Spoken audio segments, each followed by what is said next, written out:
বুঝবেন মৃত্যুটা ভালো হলো। এক নাম্বার আলামত আন-নুতকু বিশ-শাহাদা, মরার আগে আওয়াজ করে জিকির করে কেউ যদি পড়তে পারে লা ইলাহা ইল্লাল্লাহু মুহাম্মাদুর রাসূলুল্লাহ সাল্লাল্লাহু, এটা হচ্ছে আলামাতু হুসনিল খাতিমা। আপনার মৃত্যুটা যে ভালো মৃত্যু হয়েছে এটার আলামত। কি মৃত্যু?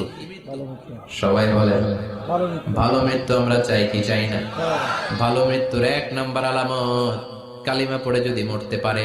বিশ্বনবী বলেন মান কানা আখিরু কালামিহি লা ইলাহা ইল্লাল্লাহ, যে ব্যক্তির সর্বশেষ কথাটা হবে, বাক্যটা হবে লা ইলাহা ইল্লাল্লাহ, দাখালাল জান্নাহ, সে জান্নাতি হয়ে যাবে। সুবহানাল্লাহ পড়ে। এরপরে বিশ্বনবী বললেন আল মুমিনু ইয়ামুতু বিইরকিল জাবিন, মুমিন যখন মারা যায় তার কপাল ঘেমে যায়। সুবহানাল্লাহ পড়েন। হাত ঘামে না, পা ঘামে না, মুমিনের কপাল ঘামে। সুবহানাল্লাহ। এজন্য কেউ মারা গেলে কপালের মধ্যে হাত দিবেন, দেখবেন ওই ঘামের মধ্যে একটা জান্নাতি ঘ্রাণ আছে। সুবহানাল্লাহ। আল্লাহ, আমরা যখন মরে যাব আমাদের কপালটা যেন এরকম ঘেমে যায়। আমিন পড়েন আর জোরে আমিন। আল মুমিনু ইয়ামুতু বিআরাকিল জাবিন, মুমিন মারা গেলে তার কপাল ঘামে। কপাল ঘামলে বুঝতে হবে এটা ভালো মৃত্যু, ঈমানি মৃত্যু। চিল্লায় বলেন ঠিক কি না?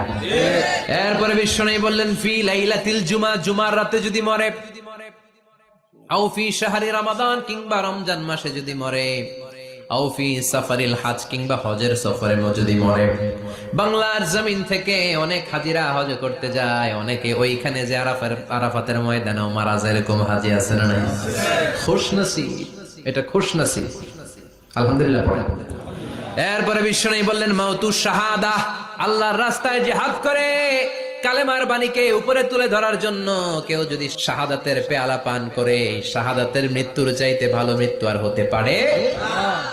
শাহাদাতের মৃত্যুর চাইতে শ্রেষ্ঠ মৃত্যু আছে নাকি? কথা বলেন। আমরা শহীদ হতে চাই কি চাই না? আমাকে শহীদ করে ওই মিছিলে শামিল করে নিও, আমাকে শহীদ করে সেই মিছিলে শামিল করে নিও, যে মিছিলের নেতা মীর হামজা, খোবায়েবে খাব্বাব, আল্লাহর কাছে তারা অতি প্রিয়, শামিল করে নিও, আমাকে শহীদ করে সেই মিছিলে শামিল করে নিও। পড়ে না?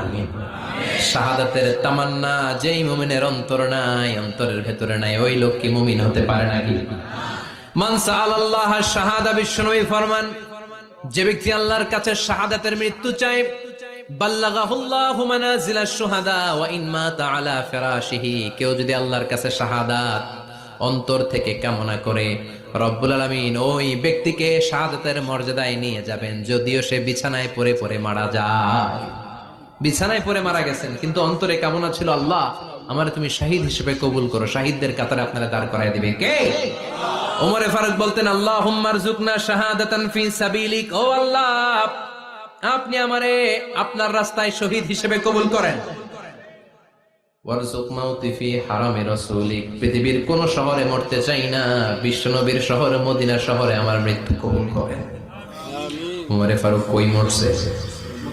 কথা কও। ফজরের জামাতে ইমামতি করতে গিয়েছেন মাওলাল মুগীরা আবু লুলু আল মাজুসি, মাওলাল মুগীরার আঘাতে অ্যাসাসিনেটেড বাই মুগীরা, স্টেবিং করেছে এখানে, তিনটা আঘাত করেছে, একটা এখানে, একটা পাজরে, একটা নাভির মধ্যে, নাভি কেটে দুই ভাগ। ওনাকে খাবার দেয়া হলো নাবিজ, দুধ মাখানো নাবিজ, ওই নাবিজের দুধ নাভি দিয়ে বের হয়ে যায়। উনি বললেন কে মেরেছে আমাকে? বলল অগ্নি উপাসক। শুকরিয়া করে বললেন আল্লাহ আমারে কোনো মুসলিম মারে নাই, কোনো মুমিন মারে নাই। উনি বেহুশ ছিলেন, হুশ ফিরে সবাই রে বললেন আসল্লান নাস, ফজরের যেই নামাজটা আমার ইমামতিতে শুরু হয়েছে, এক রাকাতের পর আমাকে মারা হলো, এবার আমাকে বলো আমার নেতৃত্বে যে নামাজটা শুরু হয়েছে নামাজটা ঠিক মতো হয়েছে কিনা। সুবহানাল্লাহ। আমারে কে মারলো? কে তোমাদের খলিফা হবে? কি হবে আমার আব্দুর রহমানের আব্দুল্লাহর? এগুলো নাই, প্রথম কথা ছিল মানুষরা নামাজটা পড়েছে কিনা। সুবহানাল্লাহ।